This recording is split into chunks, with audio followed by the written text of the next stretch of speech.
আসসালামু আলাইকুম। সংবাদে আপনাদের সবাইকে স্বাগত জানাচ্ছি। আমি ফিরোজ তোহা। শুরুতেই সংবাদ শিরোনাম।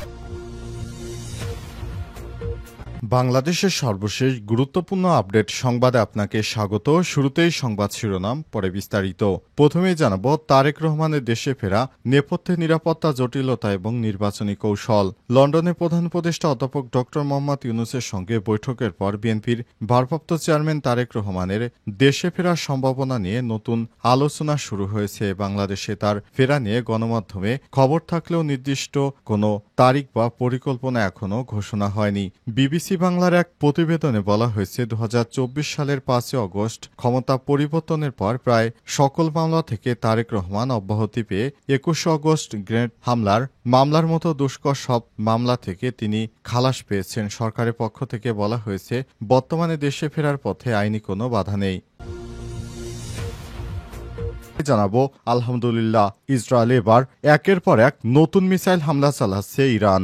ইসরায়েল এবার নতুন করে মিসাইল ছুড়েছে ইরান। দেশটির ৩টি ক্ষেপণাস্ত্র উৎক্ষেপণ কেন্দ্র ধ্বংসের এবং সামরিক বাহিনীর এক কমান্ডারকে হত্যার দাবির পর এই হামলা চালাতে শুরু করেছে ইরান। ইরানের একটি হামলায় ইহুদিবাদী ইসরায়েলের অনেক গুরুত্বপূর্ণ সামরিক কারখানা গুঁড়িয়ে দেওয়া হচ্ছে। একের পর এক হামলায় ইহুদিবাদীরা এখন নাস্তানাবুদ হয়ে পড়েছে। এরপর জানাবো হতাশ হয়ে ট্রাম্পকে দ্রুত যুদ্ধের মাঠে চাচ্ছেন নেতানিয়াহু। ইরান ইসরায়েল এর মধ্যে চলমান সংঘাতে যুক্তরাষ্ট্র সরাসরি অংশ নেবে কিনা সেই বিষয়ে আগামী ২ সপ্তাহের মধ্যে সিদ্ধান্ত নেবেন যুক্তরাষ্ট্রের প্রেসিডেন্ট ডোনাল্ড ট্রাম্প। তবে এমন সিদ্ধান্তে গভীর হতাশায় পড়েছে নেতানিয়াহু। জানাবো ইরানের আগ্রাসন শুরু করার কোনো কারণই ইসরায়েলের ছিল না, শুধুমাত্র যুক্তরাষ্ট্রের কারণে ইসরায়েল ইরানে হামলা চালিয়েছে দাবি রাশিয়ার পররাষ্ট্র মন্ত্রণালয় জানিয়েছে ইরানের বিরুদ্ধে আগ্রাসন শুরু করার কোনো বৈধ কারণই ইসরায়েলের নেই। আন্তর্জাতিক আণবিক শক্তি সংস্থা IAEA এর পর্যবেক্ষণে এই সত্যটি নিশ্চিত করা হয়েছে। এবারে জানাবো পরবর্তী লক্ষ্য কোন দেশ, জানালো ইসরায়েল। ইসরায়েলের হামলার পর থেকে আগ্রাসনকে ন্যায্যতা দিতে মরিয়া হয়ে উঠেছে তেল আবিব। প্রধানমন্ত্রী বেঞ্জামিন নেতানিয়াহু থেকে শুরু করে ইসরায়েলের শীর্ষ পর্যায়ের নেতারা একের পর এক বক্তব্য দিয়ে হামলার পক্ষে সাফাই গাইতে শুরু করেছে। তাদের দাবি ইরানের পারমাণবিক কর্মসূচি নাকি এই হামলার প্রধান কারণ। যুক্তরাষ্ট্রের পক্ষ থেকে একই ধরনের সুরে কথা বলতে শোনা যাচ্ছে। তারেক রহমানের দেশে ফেরা, নেপথ্যে নিরাপত্তা জটিলতা এবং নির্বাচনী কৌশল।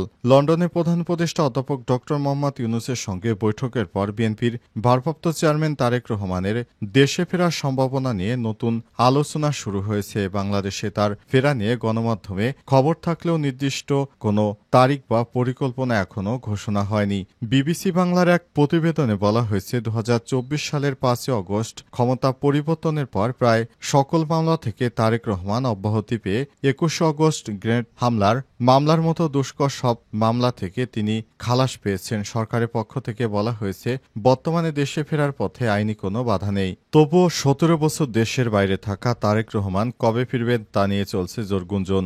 দলীয় সূত্র এবং ঘনিষ্ঠজনেরা বলছে ২০২৫ সালের মধ্যে তিনি দেশে ফিরে আসবেন। তবে দেখায় মনে হচ্ছে না যে তিনি দেশে ফিরে আসবেন, কারণ বিএনপির পক্ষ থেকে এর আগেও বারবার বলা হয়েছিল যে তারেক রহমান খুব শীঘ্রই দেশে ফিরে আসবেন, কিন্তু এখনই তারেক রহমান দেশে ফিরে আসার ব্যাপারে কোনো সঠিক কথা বলতে পারছে না বিএনপির একজন নেতা বলেছে এক সময় যে তারেক রহমান অমুক দিন ফিরবে তমুক দিন ফিরবে, তবে এখন পর্যন্ত তারেক রহমান দেশে ফিরে আসেনি। তারেক রহমান কবে যে ফিরবেন সে বিষয়ে তিনি নিজেও বলতে পারছেন না। এর আগে বিএনপির মহাসচিব মির্জা ফখরুল ইসলাম আলমগীর বলেছিলেন অনেকেই নাকি বিদেশ থেকে নির্বাচনে দাঁড়ায়, সুতরাং আমাদের নেতা তারেক রহমান যদি বিদেশে অবস্থান করে তাহলে সমস্যা কিসের। ওই কথা থেকে বোঝা গিয়েছিল তারেক রহমান হয়তো দেশে ফিরবেন না। ইসরায়েল এবার নতুন মিসাইল ছুড়ছে ইরান। দেশটির ৩টি ক্ষেপণাস্ত্র উৎক্ষেপণ কেন্দ্র ধ্বংস এবং সামরিক বাহিনীর এক কমান্ডারকে হত্যার দাবির পরেই হামলা করা হয়েছে।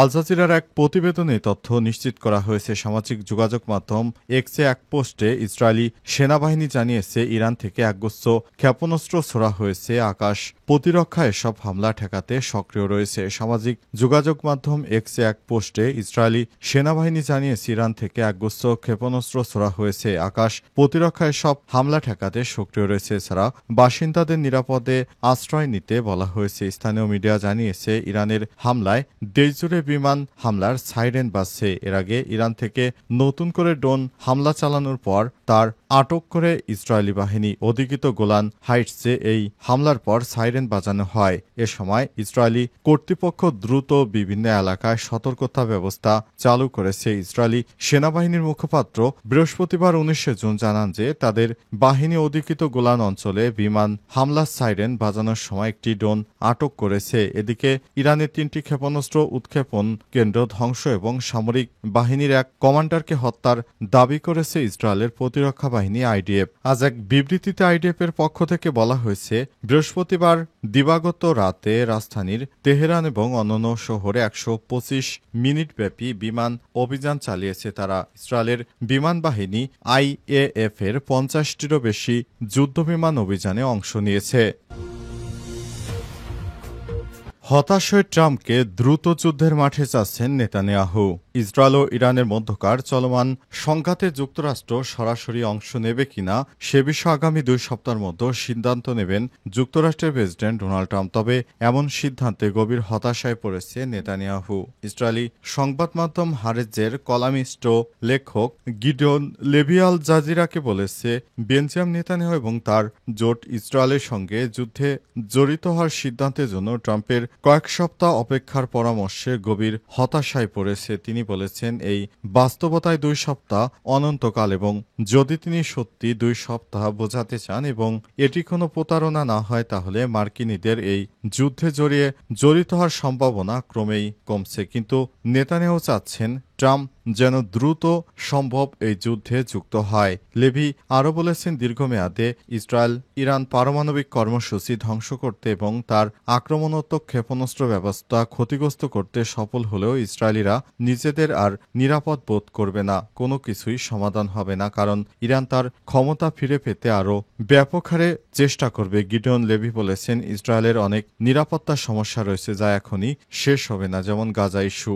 ইহুদিবাদীদের অনেক কষ্ট করে দিন চলতে হচ্ছে, কারণ ইহুদিবাদীরা এখন আগের মতো সেভাবে আর চলতে পারছে না। তাদের উপর এক এক করে এয়ার স্ট্রাইক চলে আসছে। ইরানের আগ্রাসন শুরু করার কোনো কারণই ইসরায়েলের ছিল না বলছে রাশিয়া। রাশিয়ার পররাষ্ট্র মন্ত্রণালয় জানিয়েছে, ইরানের বিরুদ্ধে আগ্রাসন শুরু করার কোনো বৈধ কারণই ইসরায়েলের ছিল না। আন্তর্জাতিক আণবিক শক্তি সংস্থা আইএইএ এর পর্যবেক্ষণে এই সত্যটি নিশ্চিত করা হয়েছে। মন্ত্রণালয়ের মুখপাত্র মারিয়া জাখারোভা বলেছেন, ইসরায়েলের অসংখ্য দাবি সত্ত্বেও যে ইরান পারমাণবিক অস্ত্র ধারণ করছে অথবা তৈরির পথে রয়েছে, এই অভিযোগের কোনো প্রমাণ এখনও পাওয়া যায়নি। ইসরায়েলের পদক্ষেপগুলো একটি মিথ্যা অজুহাতের উপর ভিত্তি করে মনে করা হচ্ছে। জাখারোভা জোর দিয়ে বলেছেন, আমাদের অবস্থান স্পষ্ট, ইরানের পারমাণবিক কর্মসূচির সমাধান আলোচনার মাধ্যমে করা উচিত, আগ্রাসনের মাধ্যমে নয়। তিনি কূটনৈতিক সংলাপে ফিরে আসার আহ্বান জানান এবং আন্তর্জাতিক আইনি কাঠামো ও আইএইএর জাতিসংঘের সংস্থাগুলোর বিবৃতি মেনে চলার গুরুত্বের উপর জোর দেন। জাখারোভা উল্লেখ করে বলেছেন, বছরের পর বছর ধরে ইরানের বিরুদ্ধে এমন কোনো বিশ্বাসযোগ্য প্রমাণ বা অভিযোগ পাওয়া যায়নি যা এই ধরনের আক্রমণাত্মক পদক্ষেপকে ন্যায্যতা দেয়। গত 13 জুন রাতে বিনা প্রচারণায় আগ্রাসন চালিয়ে ইরানে আক্রমণ করে ইসরায়েল। লক্ষ্যবস্তু হামলায় ইরানের শীর্ষ সামরিক কর্মকর্তাদের হত্যা করা হয় এবং ঘরবাড়িতে সরাসরি আঘাত হানার ফলে বেসামরিক নাগরিকরাও প্রাণ হারান। মেহের নিউজ জানিয়েছে, ইসলামী বিপ্লবের নেতা মহান আয়াতুল্লাহ আলী সাইয়েদ খামেনি একই দিনে নতুন সামরিক কমান্ডার নিয়োগ করেছেন এবং তিনি বলেন যে ইসরায়েলের জীবন অন্ধকার হয়ে যাবে। এর কিছুক্ষণ পরে ইরানের সশস্ত্র বাহিনী ইসরায়েলি অধিকৃত অঞ্চলের অভ্যন্তরে শাস্তিমূলক হামলা শুরু করে তেল আবিব এবং হাইফা সহ অন্যান্য লক্ষ্যবস্তুতে ক্ষেপণাস্ত্র এবং ড্রোনের ছোড়ার মাধ্যমে আঘাত করে। ইহুদিবাদী ইসরায়েলের অবস্থা এখন খুবই খারাপ হয়ে পড়েছে।